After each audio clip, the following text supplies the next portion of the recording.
We are committed to creating a safe and supportive space for our guests and listeners, and to provide information and tools that will help our listeners understand, manage, and overcome trauma. We understand that the healing journey can bring up challenging emotions. Therefore, we want to warn our audience that certain episodes may contain discussions or stories that could be triggering for some individuals. The content of the podcast is for educational and informative purposes only, and we encourage you to practice self-care and discretion while listening, and to reach out to a trusted support system or professional if you feel overwhelmed and need help on your healing journey. Hello and welcome back to Healing and Growing Hand in Hand. I'm your host, Lisa Tickle, and our guest today is Paul Aryeh, and he's going to share a lot of really cool stuff. But I'll tell you, he's got a few titles that are really cool and really important. He is a master healer. He is a meditation coach, and I love this one too, a personal empowerment teacher. I love that. And we're going to talk about a few things, but one of the quotes that he says, that he said in our pre-interview that I really, really love is, "Love is the highest healing weapon." So tell us about yourself, Paul. Yeah, so thank you, Lisa, for that wonderful introduction. I appreciate it. And, my journey started like 25 years ago. Even before that, I've been meditating probably most of my life in search of the truth, God, and my own individual empowerment. And just to give you a short synopsis, in 1998, I went to India and never turned back. The reason why I decided to live there and train there and learn from one of the greatest, I would say, teachers of healing and personal spiritual transformation was a great saint by the name of Sri Kaleshwar. And I spent 14 years just diving into, okay, who am I? What's my potential? And how do I get myself out of the trap of pain, suffering, depression? If there's a God, I want to meet him or her, and I want to have a personal relationship. And everything that he had taught me, I experienced, because if you don't have a direct experience of all these concepts, they're really worthless. Mm-hmm. They're just concepts. And like current day religion, it's just all dogma, and then you're left to fend for yourself. But when I started to begin to uh, recognize first the pain that I was suffering under, the depression and the anxiety and the fear that had consumed my life unknowingly, I would self-justify it saying, I'm not afraid. I can handle anything. But when I began to see the mechanisms that were really running my life and making the decisions from those places, I began to see how I could deconstruct those traumas, deconstruct the mechanisms of fear, unworthiness, sadness. And then what I found after I went through that process was that there was tremendous love in my heart, which like kind of blew my mind. It's kind of like, wow, I really do have love, not intellectual, but to experience that unbounded love, and love, not only for myself, because that's really where it starts, Mm-hmm.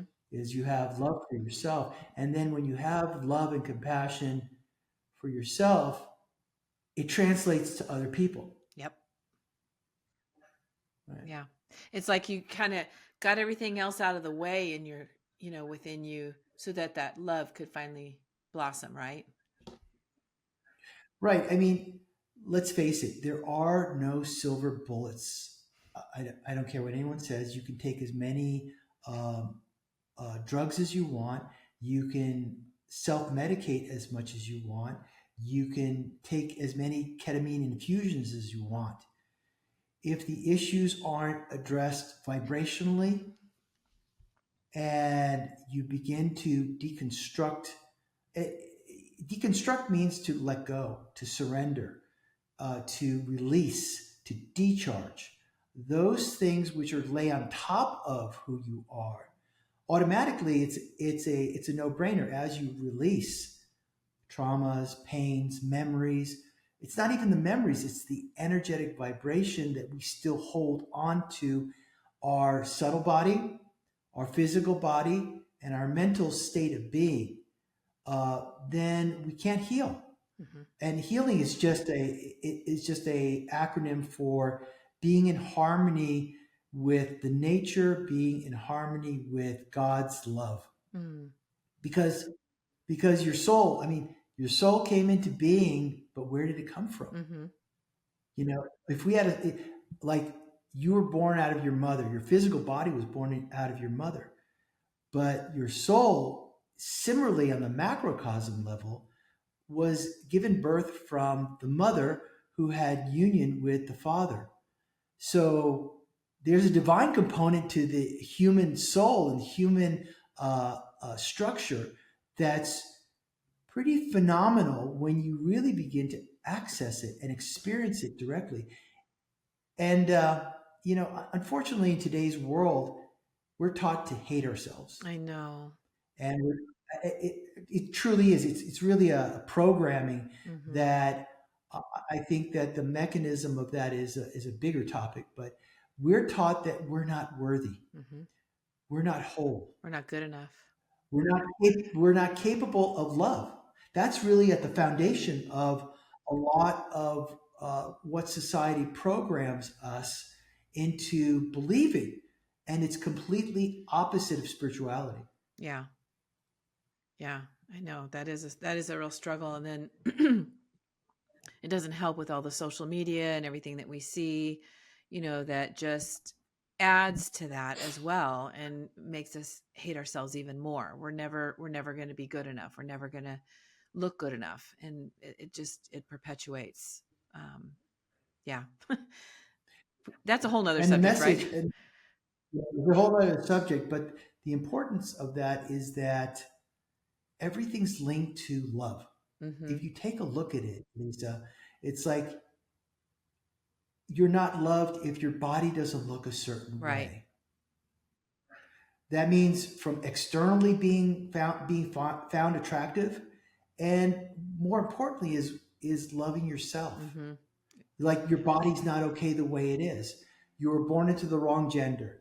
You're too fat. You're too anorexic. You're too this. You're too that. The soul is pure love. And when you get in touch with your soul, automatically you experience this love. And it's a bit shocking because all of a sudden you feel it. It's kind of like, ah, It's foreign. it's kind of, yeah, exactly. And then we won't even go into the whole narcissistic approach to sexuality. I mean, it's sexuality on steroids right now that says that you identify with who you are by your sexuality, or how much sex you have, Hmm. or how many different people you have sex with, because it's the ultimate, uh, uh, what they say is the ultimate goal. Hmm. Yeah. Yeah. I agree. It's a little disheartening right now because that is kind of the Yeah, but goal. love is the ultimate weapon, because when you begin to really tap into God's cosmic power, it it heals the soul Hmm. actually. And then what happens is that as your soul begins to get stronger, a natural expression of the soul is through the heart. The heart starts opening. Hmm. And that's how we express love for ourselves and for the people around us, is through the heart. So when I'm working with clients and trying to heal heartbreak, it's one of the first things that I address, because heartbreak could be a relationship with in a romantic sense, or it could be the heartbreak of a trauma, or having grown up as a child who was abused. Hmm. It's what happens automatically is that the heart closes down, and when the heart closes down, everything closes down. Well, imagine, because this happened to me. when I was probably around 11, when I believed when someone told me that nobody liked me. And I took that in and 100% believed it like it was absolute truth, and went into, the rest of my life for many years with that mindset that nobody likes me. So it did a few things, right? So one, it made me search for love in all the wrong places, in some of the wrong places, I guess I should say, not all. But I went on a hunt. I had to find somebody to love me. I had to find somebody. There's got to be someone in this world that's going to love me. But it also made me have a mindset of not feeling valuable. So I didn't put as much effort into relationships. And it's not because, not so much my intimate relationships, but like my friendships and stuff. And it wasn't because I didn't want to, but it's because I already had the mindset they don't like me. So if I don't get together with them or something, it's not a big deal. If I make plans with them and then I cancel them, it's no big deal. They don't like me anyway. So you could imagine what that lack of love that I thought I was missing, what it did to my mind, and what it caused me to do. And of course, I didn't have awareness at the time when I was doing this, but when I look back on it, I can completely see why I made some of the choices that I did. I absolutely, I mean, my first husband, I thought he literally was going to be the only man on the face of the earth that was going to love me, so I needed to marry him. Yeah. I did love him, Fear, but totally, fear. totally, totally, totally. Mm-hmm. And you'd be surprised how we make decisions, good, bad, or whatever, out of fear or out of unworthiness or out of um, a belief system that we formulated when we were young. Mm-hmm. So the question is, Lisa, how do we recognize through introspection those beliefs and to learn how to release those beliefs in a way that can give room for Mm-hmm. a different experience of love. Because when you really open the heart, I mean, let's face it, it's painful. It is. It's scary. You know, it's painful. It's that trauma. It's like you don't want to feel that again. Mm-mm. You know, but that's part of the spiritual journey. That's part of the developing the human potential. Because when you begin to recognize those beliefs that are rooted in a traumatic experience where you made a decision about yourself and your relationship with the world, you created the fortress. We all did. We create a fortress around Yeah. ourselves that doesn't let anybody in and at the same time doesn't let us out. It's very lonely. So we walk around, It's very that's the lonely. understatement. And it's painful. Mm-hmm. Very.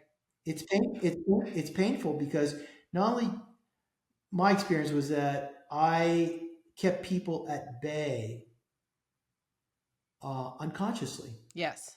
because I was afraid someone would hurt me, but I think I was also afraid that people would actually love me Ooh. because yeah, exactly. That was one thing I discovered because I I, I didn't I had huge unworthiness, and that was something during the 14 years of India. You know, people think India, okay, you go and you meditate, you go into samadhi, you go into the bliss and this and that. It's not the way spirituality was designed to do. It's designed to be a mirror for you to see what holds you back. Mm. And I was shocked when I saw that. I was like, okay. At first, I looked around, make sure nobody else saw the same thing. It's kind of like, oh my god, that's a real okay.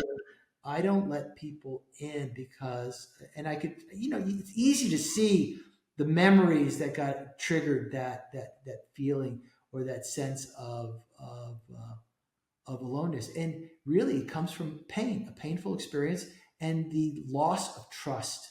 When you don't trust other people, you automatically don't trust yourself. Mm-hmm. And so, you know, these are insights that I got through meditating. By meditating, God speaks to you and says, well, have you seen this? I mean, literally, God, the angels, whatever you want to call them, they're there to show you, okay, Paul, have you looked at your anger? What anger? I don't have anger. What are you talking about? You know, I'm I'm I I'm not angry. It's kind of like I used to talk to my friends about it. They go, Paul, you got an issue. You know, so I had to meditate. I had to meditate. Like, where does this anger come from? I don't want to be in a state of anger. Being angry takes more Yeah. energy uh, than probably any other emotion. Mm-hmm. Depression is also, a deep sense of unworthiness that you just implode upon yourself. So you can't move. So you self sabotage yourself. So the power of meditation is twofold. One is it helps you to recognize that which is impeding your growth, which is covering your heart, that are the to have you see the mechanism of the blockages that you have, Mm-hmm. right? Because that's what meditation is about. It's about going within, and it's praying to God or the higher self to say, I'm really feeling sad. Where is that coming from? How do I release it? What is the source of that? And how can I release it? Then the second aspect of meditation is to give you the power to your soul to grow. Because when your soul gets stronger, your consciousness gets more clarity.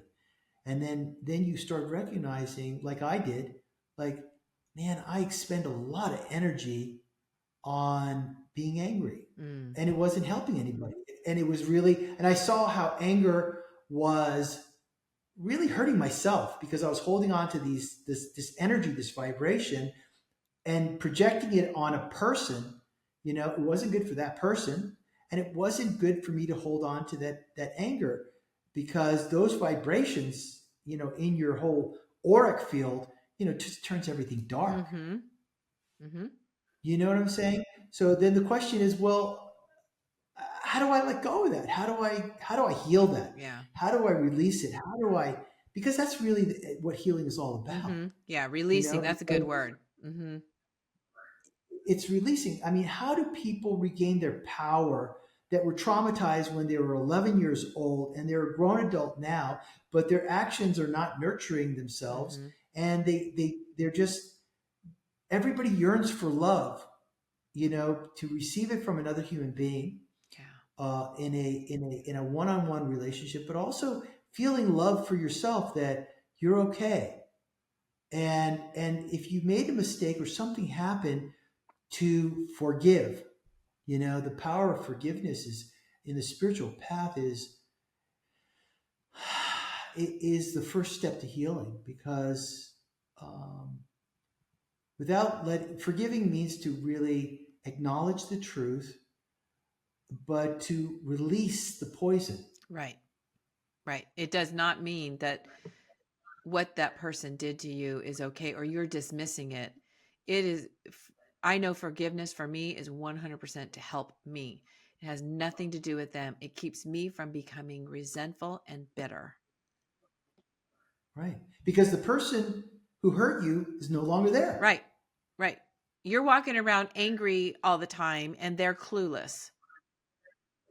Right, it's like, yeah, exactly. So it's all about healing yourself first, and letting go of the vibrational impact. And I'm going to repeat that one more time: the vibrational impact that resonates and affects your soul. Mm-hmm. Because that's really where empowerment comes in. You're recapturing your vitality, and turning your releasing the poison, and then regaining your soul power, Mm-hmm. because you no longer want to damage your soul with these negative vibrations, because it impacts you. Let's face it, anger, Yep. that has a negative impact on your the soul is your vibrational energy that you hold. It's your presence. It's your energetic body. right? Mm-hmm. So every time that you turn to the negative influences, they're just impacting you in a negative way.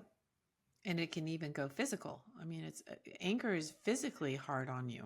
Yeah, yeah, yeah. After a while, those vibrations really take seed and take root in the Mm-hmm. elements, and it usually affects the organs and the physical body, and over long term, Yeah, yeah, yeah. I mean, they're showing how trauma. I mean, I'm learning so much about trauma, but one of the things is how some of these, especially the autoimmune diseases, can come from out of Yeah, trauma.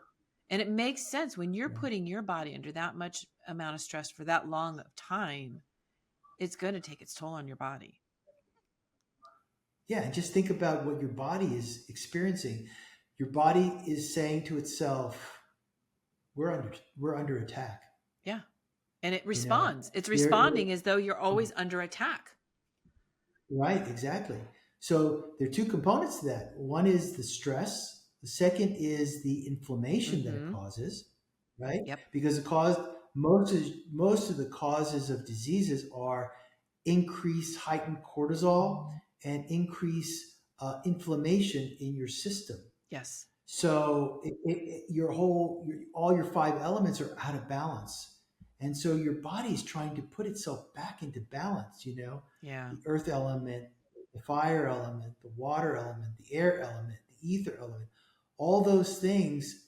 Part of the healing process is, well, how do you put them all back into balance so Mm-hmm. you feel harmony rather than this constant barrage of anxiety producing cortisol because the body thinks it's under attack from a foreign entity that it can't even identify. Mm-hmm. Yeah. Yeah. It's in flight mode. It's in yeah, it's in exactly. But that's why meditation has been proven medically to reduce anxiety, reduce stress, lower BP, to be able to flush out excess amounts of cortisol in your system, because it's doing is resetting your system both vibrationally and emotionally and physiologically, you know? And that's just the beginning stages, because you can really take it to different layers and levels to the point where you can speak to your body, okay? And one of the I'll give you an example. Like, one of the first things when I meet with my clients, I observe them what their breath is like. I would say 75% of most of my clients don't breathe. Yep. Yep. I'll sit with them for 10 minutes, and then I'll say, okay, listen, Lisa, I just want to make an observation here. We're talking about really sensitive topics, and they're emotionally charged topics, and they're topics that have negative emotions affiliated with that. Are you breathing deeply right now? And then they'll stop and they'll go, Mm-hmm. no. I said, do you know when you're breathing very shallow, what you're telling your body is that it's under attack, and that you have fear and you're about to flight or fight, one or the other, and that you're not really giving the body and the brain really the Mm-hmm. oxygen it needs, because you need oxygen in order to reset your autonomic system to say,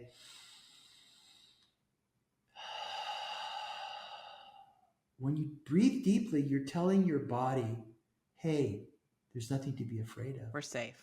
You can relax. Yeah, you're safe. Exactly. Mm-hmm. You can trust. Mm-hmm. You can trust Mm-hmm. that you're in a safe environment, that you can trust the person you're with. You can trust the conversation. You can trust that you're stronger.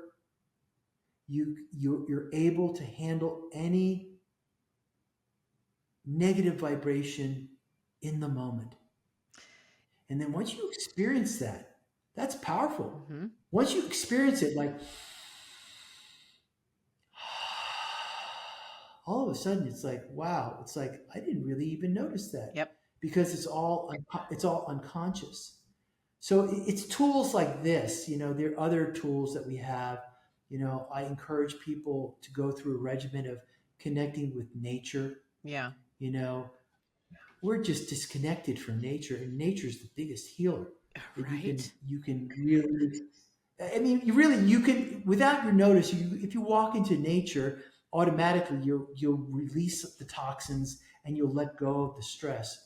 But when you're in harmony with the nature, they become your best friend, Mm. because nature is the embodiment of Mother Divine. I'm going to repeat that because that's a really powerful statement. The nature is the embodiment of Mother Divine. And who's Mother Divine? She is the ultimate nurturer on the planet. She loves her children. She sees her children as an extension of her. So automatically, that nurturing aspect of the female energy in the nature heals you Mm. automatically. That's And that's the beautiful. power of these tools. That's the power of these tools and techniques. Mm-hmm. You can use the water element, you can use the earth element, and you can use it to help you release, to decharge, to let go, to make a conscious effort. And then what happens when you release? Automatically, you regain your vitality. Mm-hmm. Your vitality is your soul's capacity. And then it's just a matter of practice over time. So let me ask you this. So let's say you have a client that walks in your office and they're fairly new, and they come in and they're really stressed, and they're you can see that maybe they're even triggered. They came into your office and they're triggered, and you know and I know when someone's triggered, so much goes on in your mind, and the breathing, that's a big thing. What do you do? How do you bring them? What do you do to help bring them down before you can even have a conversation with them? What are some of the things that you steps you take? You have to do a daily practice of meditation. You have to close your eyes. You have to focus within. You have to witness your breath, and to really kind of begin to take stock of, okay, what's your vibrational frequency? What are the thoughts that you're having? You know, then using, mantras are a very powerful tool. Simple mantras like Soham, Om Namah Shivaya. I mean, they're Eastern in its origins, but they have tremendous impact in today's society. Mm-hmm. Today's society is disconnected. I mean, let's Mm-hmm. face it, social media marketing is designed to do what? To take your eyes and focus outside. If you don't understand that mechanism, watch yourself during the day, because you need to recognize it yourself. Because empowerment means to recognize, well, I spend 8 hours a day behind a computer. Of that 8 hours, I spend 5 hours watching news and watching anger, destruction, and all sorts of negative Mm-hmm. things going on in the world. Riots, economy. The emotional distress of other people. Yeah. So the mechanism here is that your eyes are very powerful, Lisa. Mm-hmm. They're powerful because, A, whatever you focus in on, whatever you focus your eyes on, whatever you focus your attention, your energy is going there. So it's depleting your energy, Mm-hmm. first of all. Mm-hmm. That's a good Second point. of all, you know, the second part of that is through the eyes, you're absorbing the vibrations of that which you're focusing on. So if you're watching a video on the news about a homeless person that just took a bottle and clobbered someone over the head and stole their valuables and left them for dead, you're going to absorb those vibrations within you, and it's going to trigger those emotions. Today's society doesn't know how to release those emotions, True. to release those vibrations. They take it on, Yeah. and then they kind of like it just they don't know Hmm. better. They think that, oh, it'll just kind of dissipate. Or even if they realize it, even if they realize, some people aren't even aware of the fact that they're taking on those vibrations, right? They're not even Right, aware of it. exactly, exactly, exactly. So, one of the things that we do twice a month is a full moon and a new moon meditation in front of a fire pit Mm. where, I give instructions and I show people how they can release into the fire, because the fire is one of the five elements, and it's one of the most powerful, immediate uh, techniques that I teach people to release, because it happens instantaneously.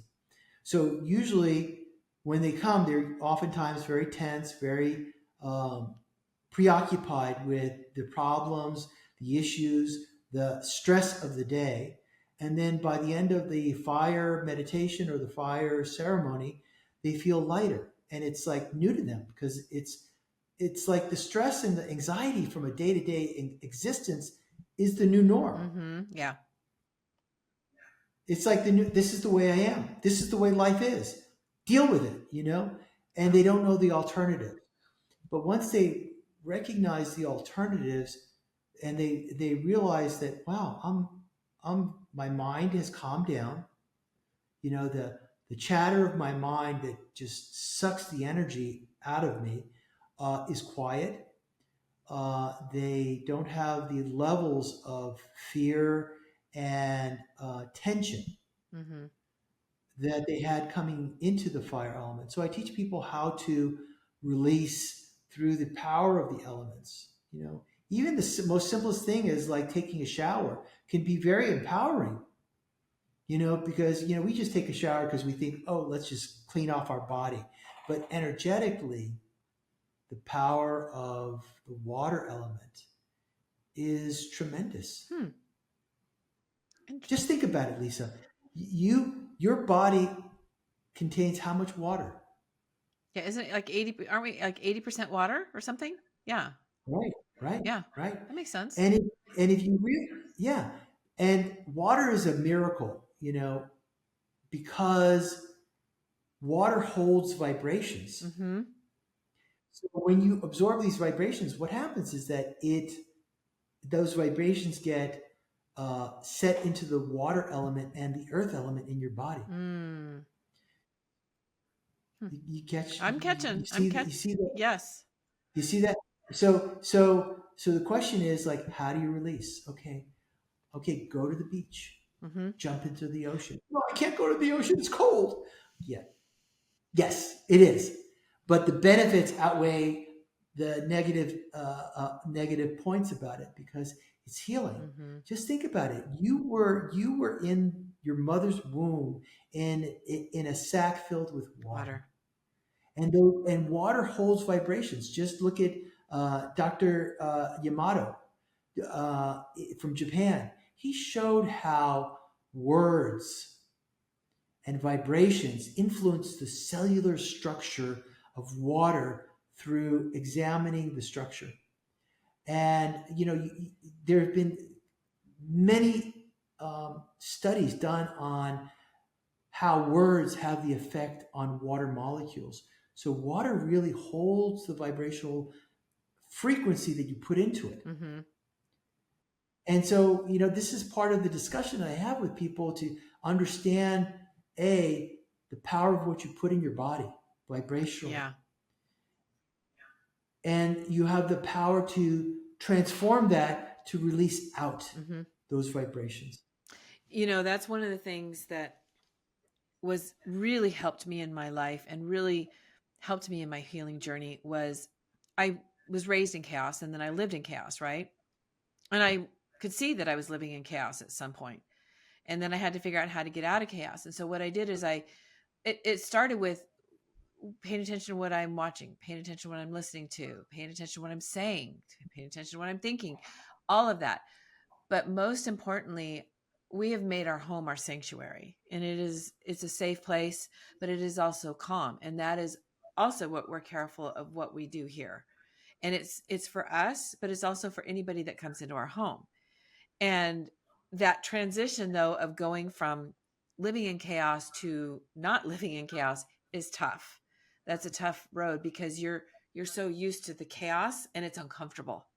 It's really uncomfortable. I kept waiting for the shoe to drop, the next shoe to drop, you know. But the one thing you mentioned earlier too, meditation, I agree, is so critical, and breathing is so important because breathing has been the thing that gets me to calm down. It is the thing that when I'm triggered, or it's usually triggered, or feeling emotional, I can breathe, and it can take the racing thoughts and slow them down so I can form a thought. Does that make sense? Yeah, and I bet you that you also have gotten to the point of to be able to release out that vibration Yes. consciously. Yes.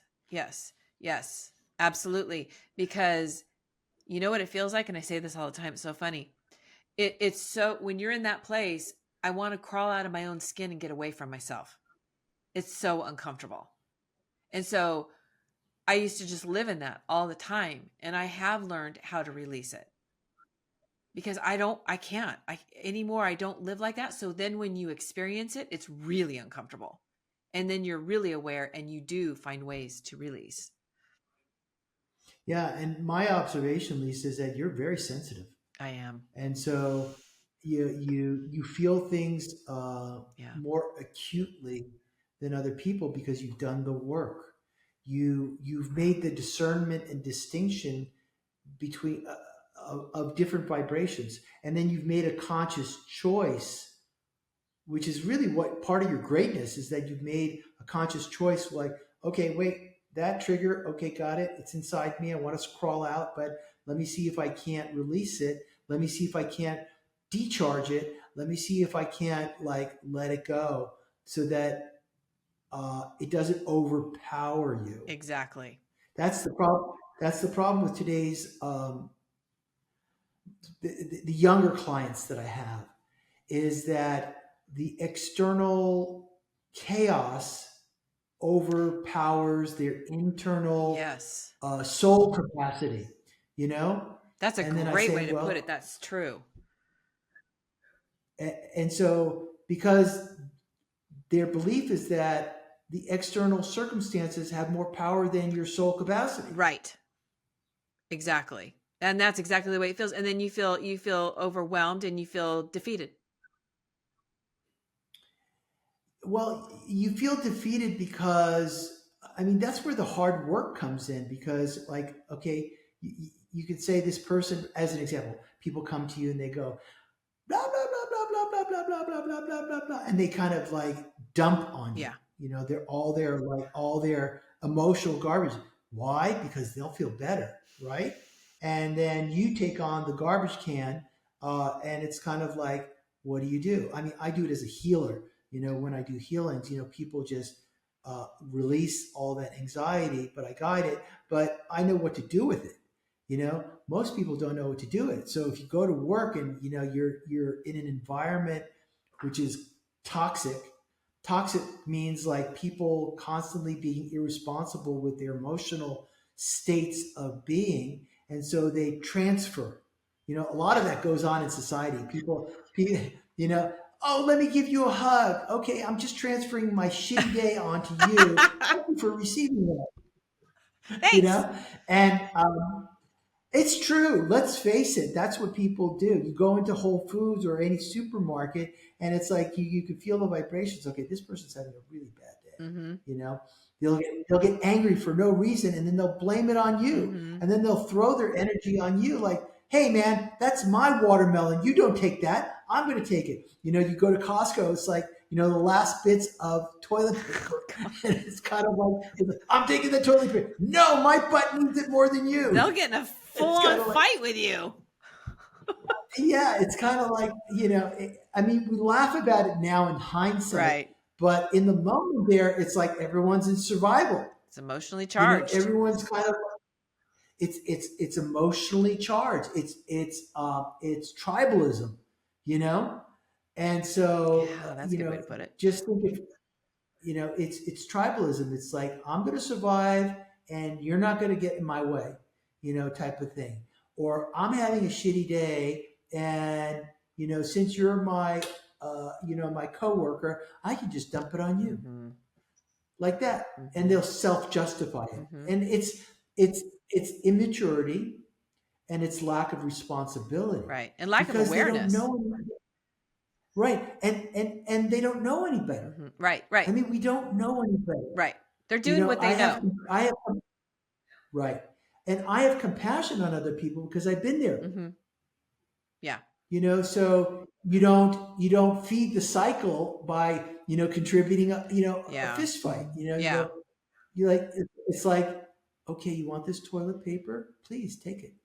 Then they look at me like, okay, I better not turn my back on this guy because I can't trust him. So Yeah. this is how we can be contributions to society by leading by example, Mm-hmm.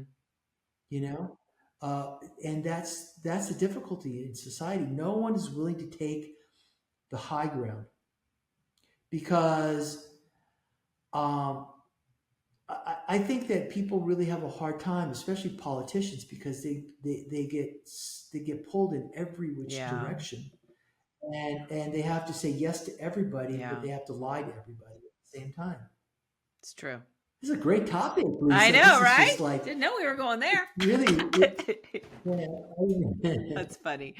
So let's talk a little bit more about meditation though, because I know that that is a really important modality for you, and I agree. And it's really difficult for a lot of people. So many people dismiss it because I can't shut my thoughts down, and and I know for me it's not always easy, and um, but I've learned how to work with it, and it does absolutely make a difference. And I share a story that happened last summer, real quick. That my husband got, it was a health crisis that we had, and it obviously triggered me for you know legitimate reasons, right? My husband had a real health crisis, and it completely spun me out. It completely spun me out, and I was at that place where I didn't know what to do with myself. I wanted to crawl out of my own skin and get away from myself, and I couldn't get myself calmed down, and I could feel my heart racing, and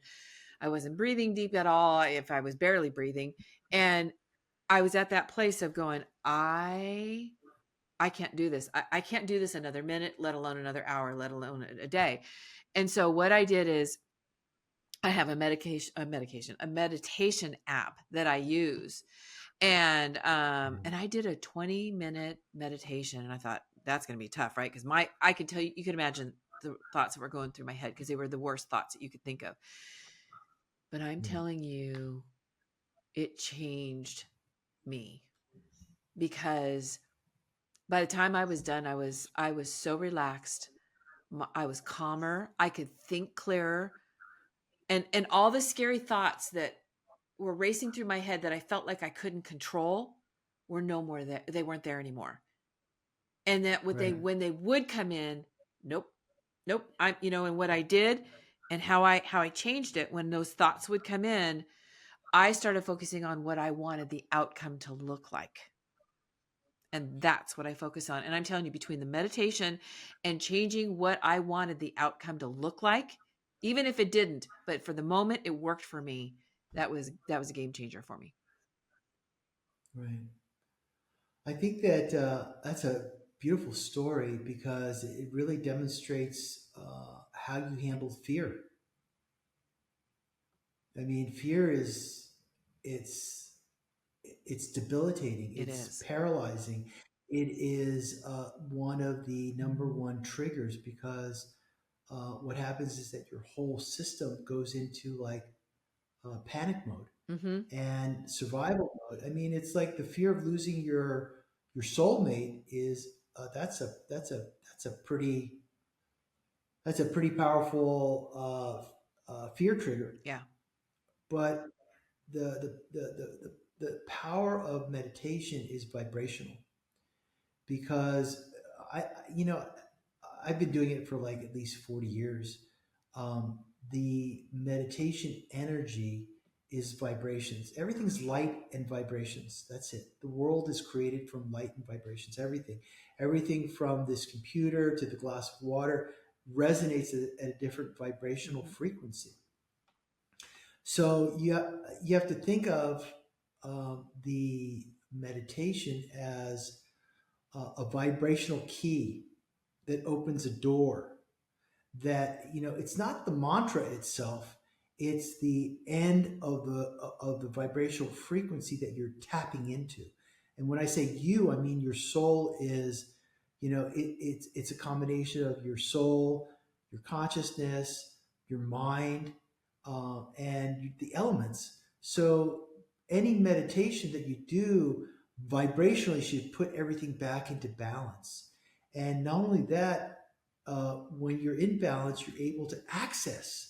That's the power of meditation. You're able to access the higher cosmic vibrational frequency of intelligence that opens the gates of heaven, that allows you to access power and rejuvenation and knowledge and intuition and information. And it's extremely powerful. I mean, everything that happens in meditation is a result of changing your inner frequency, Interesting. right? Yeah. So, so I try to explain it in a way that people can understand beyond just the Om Namah Shivaya or Soham, like that. It's designed to guide your soul, to elevate your soul, the vibrations of the soul, which is comprised also of the five elements, and to be able to tap into the higher self or the higher consciousness. And then when that happens, it's a highway. It's like that's how all these channelers and all these psychics and all these teachers, they do. What they do is they go into a trance and then they access that power. Hmm. It's actually power, you know? And then you're able to communicate with your higher self. You're able to communicate with the angels. You're able to connect with your guardian angel. You're able to connect even Mother Divine. And contained in that is the energy that transforms your whole subtle body. So it makes complete sense to me that when you allowed yourself to not uh, go into tension, because that's what happens when fear happens, Yep. your whole body tenses up, and then God only knows that when you tense up, you can't receive anything, So true. right? You just can't. You can't even have discernment, for Mm-mm. God's sake. It's like, it's like, how do I get out of this dangerous situation, and how do I save myself, type of thing. Meditation allows you to let go of that tension, to let go of the toxins, to allow the mind, which is just designed to help you survive. Hmm. It's just like, how do I keep this body intact? And, Yeah. how do I make sure that I don't get eaten by the lions, tigers, and bears? Hmm. Oh my, That's its job. you know? Yeah, that's its job. But it's the self that's in charge when it starts to open up, and your soul rises. Literally, it rises, and it starts connecting to the cosmic vibrational field. And then what happens is that when that happens, we go into a big, deep meditational trance, and then we receive downloads. What we call it, downloads. Ah. That's what happens, is that the angels come, they go, okay, what do you want, Lisa? I'm having this crisis in my life. Show me what to do. And then the angels will say, simple, Lisa, you just need to do this. And then it plants the thought in your head. Hmm. And you thought it was your thought, but it actually came from a higher plane of Hmm. existence. So that's the divine union that meditation is supposed to uh, create. And of course, the physical 3D world wants you to get away from the spiritual Yeah. realms like that. No, no, no. If you want to know knowledge, Google it. Yeah. If you want to know, seriously, I'm just telling you, Hmm. there's this big battle going on between the natural cosmic spiritual laws and the divine energies and this AI concept of reality. So it's like, I tell people, I said, close the computer, shut your phone down, spend time connecting automatically to that supernatural uh, intelligence rather than the artificial stuff. Right. Because the artificial stuff is exactly that. It's just a configuration of artificial knowledge there that's supposed to dazzle your brain. The kids today, they want to become supernatural. So how do they do it? They do it through the computer and AI. Mm-hmm. So they can feel like, wow, I'm really powerful. I'm a superhero. I can project my supernatural, what do they call that? Avatar. Oh, It's yes, kind of like, yes, yes, the avatars. you know, and then kids today, they identify with that avatar as who they are, Yeah. their imagination of how they want to be. But in reality, it's just a projection. Mm-hmm. So what I try to teach the younger generation is that you can experience the avatar from within. Mm-hmm. You can connect with the supernatural energies from within. Mm-hmm. And that's really what I try to teach, or to give them the tools so they can experience it themselves, because it's experiential. Right. So that's really what I see going on right now. I love how you explained the meditation and how, because I don't know if I've ever had anybody explain it quite that clearly, because people, because by explaining the way that you explained how it's done and understanding it all shows the importance of it. Because most people think Right. meditation is just shutting down the thoughts in your head and just laying there, and that's not what it is. It is spiritual. It really is. And for those that may think, "Ooh, it sounds a little wooey." I mean, it's also a way that you can pray. I mean, if that's what you want to call it, but it is a way to connect with yourself and to connect deeper. Absolutely. And I've experienced it myself, and I believe in God. But you're right, and you do get downloaded with ideas. I've actually experienced it, and it seems like lately I've been experiencing that more and more. It kind of goes in waves, where all of a sudden, and I know that thought wasn't mine. I will absolutely give credit where credit is due, but I can see where it feels like it's your thought. But it does have so many benefits, and for me, I had to start with 5 minutes, or even maybe a minute. I'll be honest, a minute of meditating, and I built up from there. So what are your suggestions? Because you hear all the negative, yeah, you hear it all about the meditation. What do you suggest? How do you suggest someone start?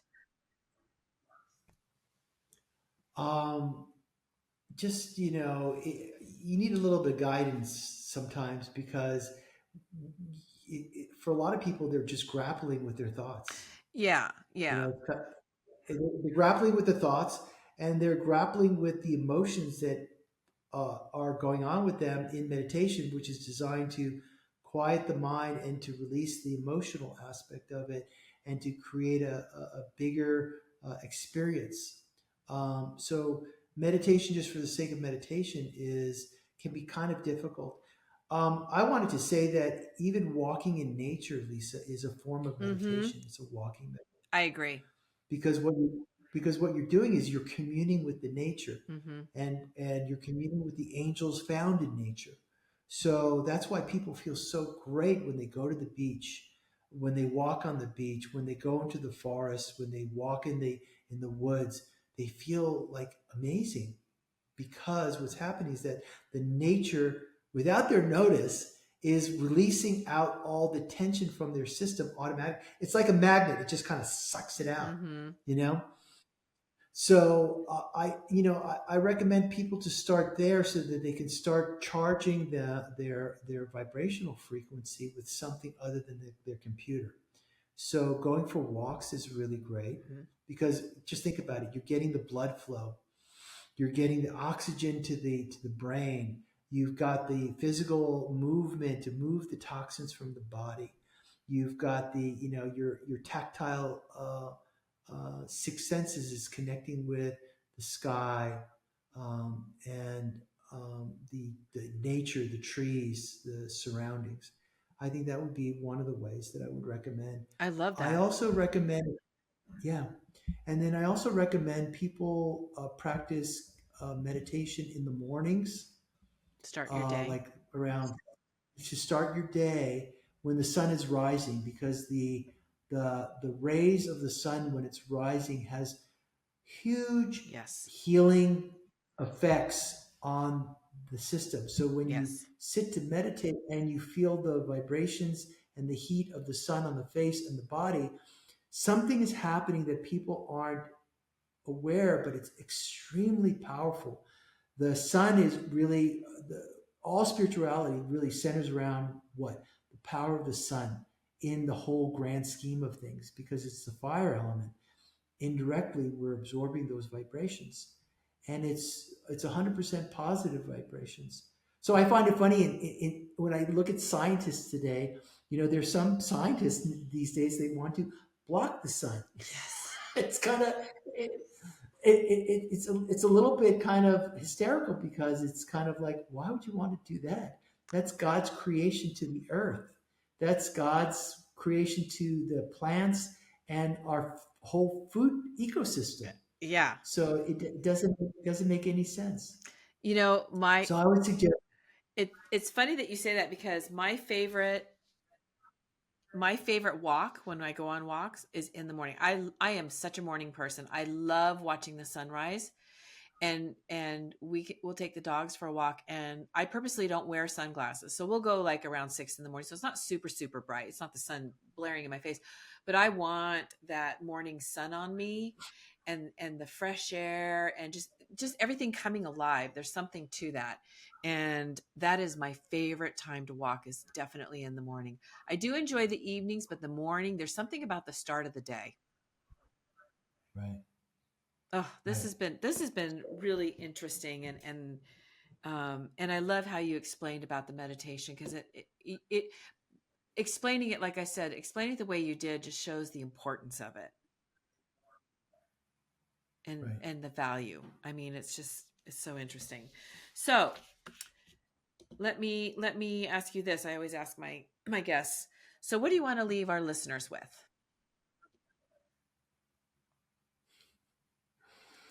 Ye- There's so much love within your heart. There's so much capacity to heal yourself. There's so much potential that's there. You just need. It just takes time. And you are love, and love is you. And all the saints, they recognize that, and that's all they preached. It's like God exists within you as an expression, an extension of the divine. So I encourage everyone to kind of spend moments during the day recapturing that vitality, connecting with that inner self, and to grow it, and to open it up so that it blooms and blossoms like a beautiful flower. And it's possible. I mean, it's definitely possible. Look at the both of us. It took us both hard work, Mm-hmm. and it, yeah, the pain is there, but the pain is just illusion too. It can be deconstructed easily. Yeah. If you Yep. have the tools, you can do that. Yep. It's absolutely possible. Mm-hmm. So I want to encourage everyone to follow that path, no matter which direction they go. That they experience that love within them, and they can experience it through the path of healing. I love that. So, if any of our listeners wanted to reach out to you, maybe they want to learn how to meditate, maybe have a session with you, how could they reach out to you? And we'll have, of course, all this available for everyone to see as well, or click on. I'm a one-on-one kind of person. I just think that it's important that people be able to speak and talk with someone. And so send me an email. Tell me what issues you want to discuss. Let's get on a phone call, a Zoom call, and hopefully I'll be able to help you. I think I can, and I think I have the tools of personal transformation and enlightenment and healing, uh, and just to have faith in yourself. Have faith in your capacity, your potential. We may not be there right now, but that's part of the journey. Right. So I would say send me an email. You can go to my website. It has a lot of good information and content, how I work with people, and What's then your reach out website to and me. email address? The email is paul at paularyeh.com. It's spelled like my name, Aryeh. You could send me an email. My email address is like my website, www.paularyeh.com. And then from there, you can go to all my other handles like YouTube, Instagram, Facebook, and all that marketing sites and stuff. But just, reach out, just say hi, you know, and we can even have an initial conversation, 10 minutes or so, just to say, can I help you or not help you? And Right. then just have it be like that. I love it. I love it. Well, thank you so much. Thank you for coming on and sharing great information about meditation and love, and love is a healer for sure. It was for me. Absolutely. Thank you. Thanks. Thank you, Lisa, for all your time and your wisdom and your contribution that you're making with this podcast. I'm really excited to be a part of it, and I'm really thankful and grateful to be able to share on your channel. Thank you. Yeah. Thank you. That's that, and that's the second part of the name of my podcast, Hand in Hand, is we're coming together to help others and help each other. So Right. thank you.